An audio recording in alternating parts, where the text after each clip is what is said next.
केंद्र की मोदी सरकार ने बिहार के पूर्व मुख्यमंत्री कर्पूरी ठाकुर को भारत रत्न दिए जाने का ऐलान किया और कर्पूरी ठाकुर की बुधवार को होने वाली 100वीं जन्म जयंती से पहले उन्हें मरणोपरांत भारत रत्न से सम्मानित किए जाने का ऐलान किया है।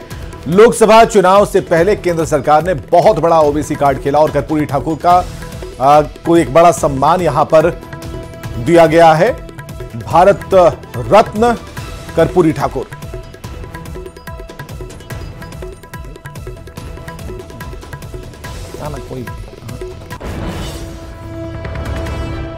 तो मोदी सरकार का बड़ा ऐलान, कर्पूरी ठाकुर को भारत रत्न दिया जा रहा है और पूर्व सीएम कर्पूरी ठाकुर को भारत रत्न देने की घोषणा की गई है, इसका ऐलान किया है और देश में खासकर बिहार में खुशी की लहर है। उनके परिवार में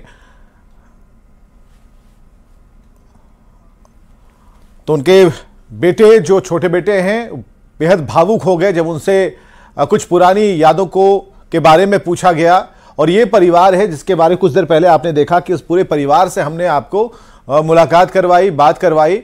और मुख्यमंत्री, दो बार के मुख्यमंत्री और उनका परिवार जिनका अपना घर नहीं हो, तो आप समझ सकते हैं ईमानदारी की जो प्रकाशा है।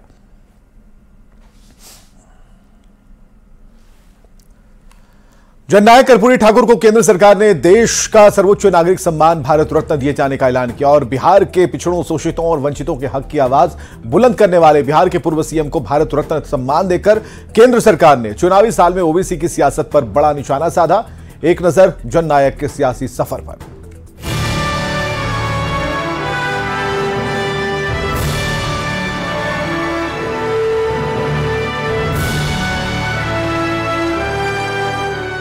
लोकसभा चुनाव से पहले बिहार की सियासत एक बार फिर गर्म हो गई है।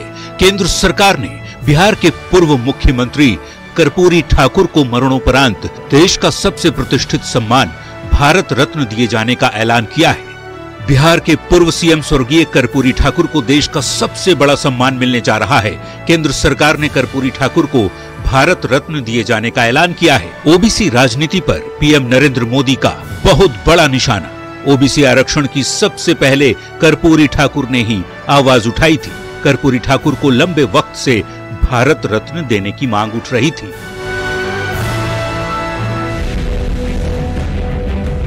कर्पूरी ठाकुर का जन्म समस्तीपुर जिले के पितौझिया गांव में हुआ था। पटना से 1940 में उन्होंने मैट्रिक की परीक्षा पास की और स्वतंत्रता आंदोलन में कूद पड़े थे। कर्पूरी ठाकुर ने समाजवाद का रास्ता चुना और 1942 में गांधी के असहयोग आंदोलन में भी हिस्सा लिया। कर्पूरी ठाकुर धीरे धीरे समाजवादी आंदोलन का चेहरा बन गए, जिसका मकसद अंग्रेजों से आजादी के साथ ही समाज के भीतर पनपे जातीय और सामाजिक भेदभाव को दूर करने का था, ताकि दलित, पिछड़े और वंचित को भी एक सम्मानजनक जिंदगी जीने का हक मिल सके। कर्पूरी ठाकुर 1952 में ताजपुर विधानसभा सीट से सोशलिस्ट पार्टी के उम्मीदवार के तौर पर जीतकर विधायक बने थे। 1967 के बिहार विधानसभा चुनाव में कर्पूरी ठाकुर के नेतृत्व में संयुक्त सोशलिस्ट पार्टी बड़ी ताकत बनकर उभरी, जिसका नतीजा था कि बिहार में पहली बार गैर कांग्रेस पार्टी की सरकार बनी। महामाया प्रसाद सिन्हा मुख्यमंत्री बने और कर्पूरी ठाकुर डिप्टी सीएम बनाए गए। उन्हें शिक्षा विभाग का कार्यभार सौंपा गया। कर्पूरी ठाकुर ने शिक्षा मंत्री रहते छात्रों की फीस खत्म कर दी थी और अंग्रेजी की अनिवार्यता भी समाप्त कर दी थी। बाद में कर्पूरी ठाकुर बिहार के मुख्यमंत्री भी बने। उनकी राजनीतिक ताकत में जबरदस्त इजाफा हुआ और कर्पूरी ठाकुर बिहार की सियासत में समाजवाद का बड़ा चेहरा माने जाने लगे। उन्होंने मंडल आंदोलन से भी पहले मुख्यमंत्री रहते पिछड़ों को 27% आरक्षण दिया था। लोकनायक जयप्रकाश नारायण और राम मनोहर लोहिया इनके राजनीतिक गुरु थे। Bureau report, news 18। PM Modi ने सोशल मीडिया एक्स पर पोस्ट पर लिखा है कि मुझे इस बात की बहुत प्रसन्नता हो रही है कि भारत सरकार ने सामाजिक न्याय के पुरोधा महान जननायक कर्पूरी ठाकुर जी को भारत रत्न से सम्मानित करने का निर्णय लिया है। उनकी जन्म शताब्दी के मौके पर यह निर्णय देशवासियों को गौरवान्वित करने वाला है। पिछड़ों और वंचितों के उत्थान के लिए कर्पूरी जी की अटूट प्रतिबद्धता और दूरदर्शी नेतृत्व ने भारत के सामाजिक राजनीतिक परिदृश्य पर अमिट छाप छोड़ी है। यह भारत रत्न न केवल उनके अतुलनीय योगदान का विनम्र सम्मान है, बल्कि इससे समाज में समरसता को और बढ़ावा मिलेगा।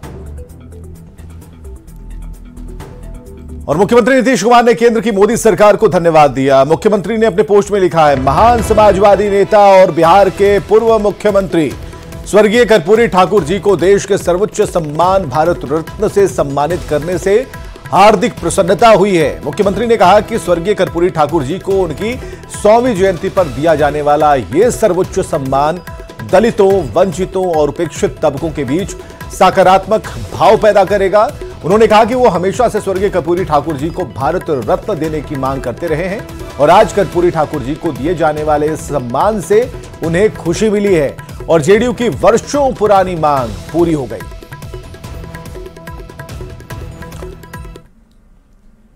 और उत्तर प्रदेश के मुख्यमंत्री ने भी धन्यवाद दिया। सीएम योगी आदित्यनाथ ने धन्यवाद दिया। जननायक को भारत रत्न देने के निर्णय की सराहना उन्होंने की है, धन्यवाद दिया है, इसे अभिनंदनीय बताया है।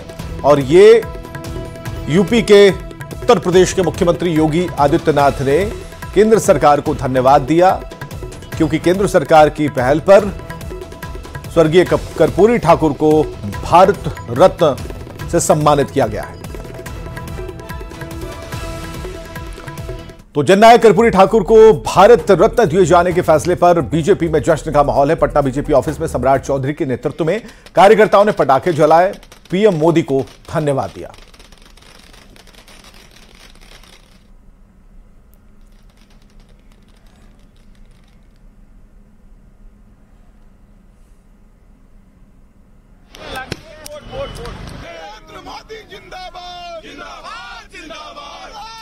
कर्पूरी जी, तो कर्पूरी जी ने उनसे कहा कि सुरेंद्र जी, मेरी समस्या यह है कि मुझे बहुत तेज तर्रार लोग मिलते हैं पर ईमानदार नहीं, और ईमानदार मिलते हैं तो बहुत अच्छी तरह से लिख नहीं सकते, पढ़ नहीं सकते और तेज नहीं है।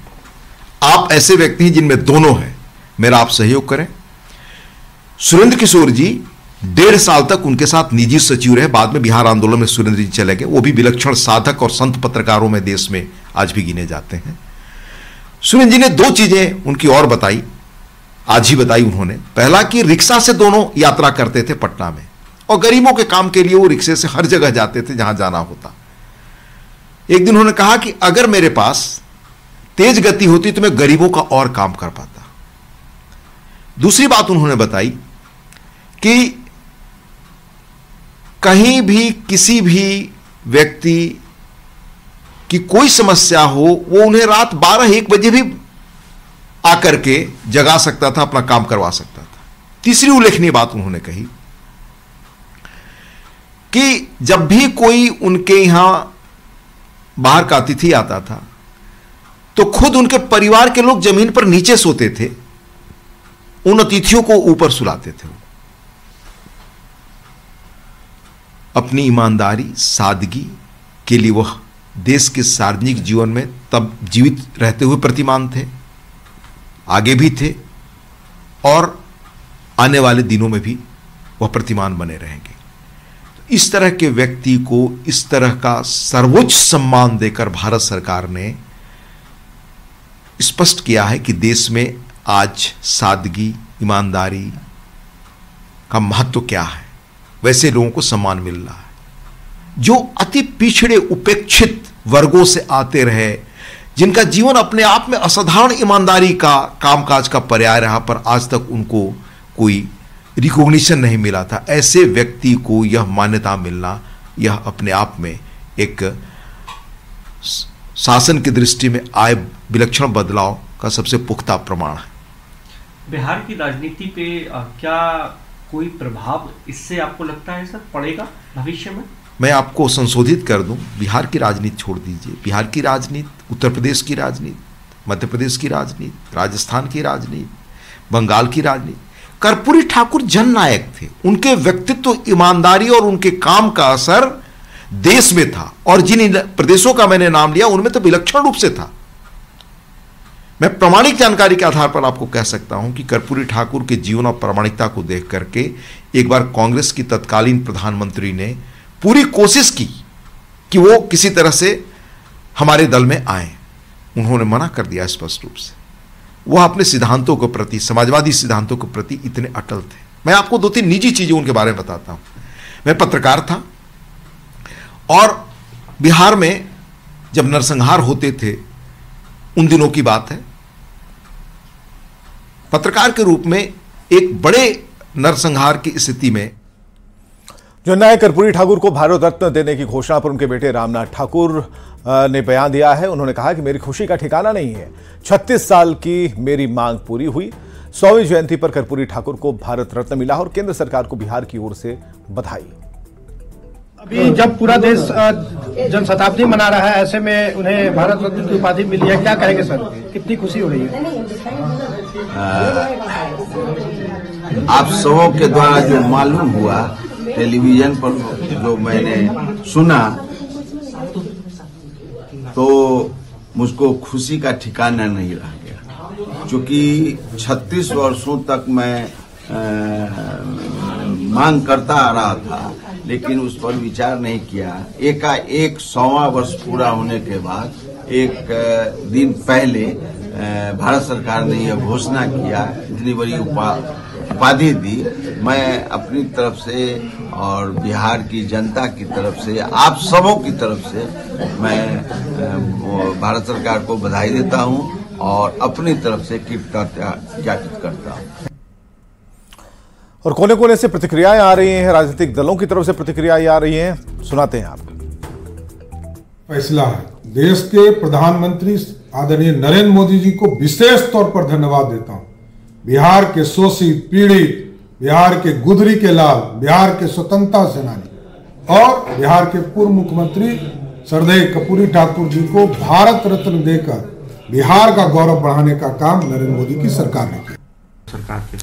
नहीं, वैसे तो मैं इसका स्वागत करता हूं, वो डिजर्व करते थे, इसमें कोई शक नहीं है कि उन्होंने ख़ास तौर पर जो सामाजिक न्याय के लिए काफ़ी उन्होंने काम किया है। लेकिन भारतीय जनता पार्टी के द्वारा जो भारत रत्न उनको दिया जा रहा है, उससे एक बात तो स्पष्ट है कि भारतीय जनता पार्टी ने जो आगे 2024 का चुनाव है उसको ध्यान में रखकर ये उपाधि उनको दी गई है भारत रत्न का। और लोग इस बात को अच्छी तरह समझते हैं, लेकिन जैसा मैंने कहा कि कर्पूरी ठाकुर जी का जो सामाजिक न्याय के क्षेत्र में जो उनका योगदान है उसको फरामोश नहीं किया जा सकता है। हर पार्टी की तरफ से मांग हुई, लेकिन पुरजोर तरीके से हमारे नेता नीतीश कुमार जी ने इस मांग को हमेशा उठाया है कि कर्पूरी ठाकुर जी को भारत रत्न मिलना चाहिए। अब केंद्र की सरकार की तरफ से यह फैसला हुआ है। नीतीश कुमार जी की भूमिका इसमें बहुत अहम रही है, उनको धन्यवाद देते हैं और यह सभी के लिए बहुत हर्ष का विषय है। कर्पूरी को मानने वाले जितने लोग हैं आज प्रफुल्लित होंगे और हर कोई बधाई के पात्र है। अब चुनाव नजदीक है तो अब कर्पूरी ठाकुर जी याद आ रहे हैं, उनको भारत रत्न दिया है केंद्र सरकार ने। इनको अभी कर्पूरी ठाकुर जी याद आ रहे हैं वोट के लिए, लेकिन यही लोग थे बीजेपी के जिन्होंने कर्पूरी ठाकुर जी को जलील किया, अपमानित किया है। आज ये हम लोगों के, हमारी पार्टी के दबाव में ये केंद्र सरकार कर्पूरी ठाकुर जी को भारत रत्न देने का फैसला लिया है।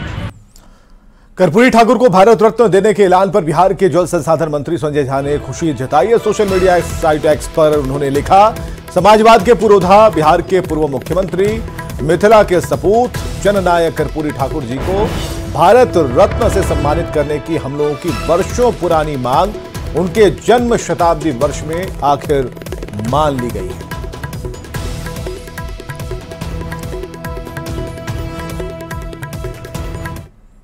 और आगे देखिए जोहार झारखंड।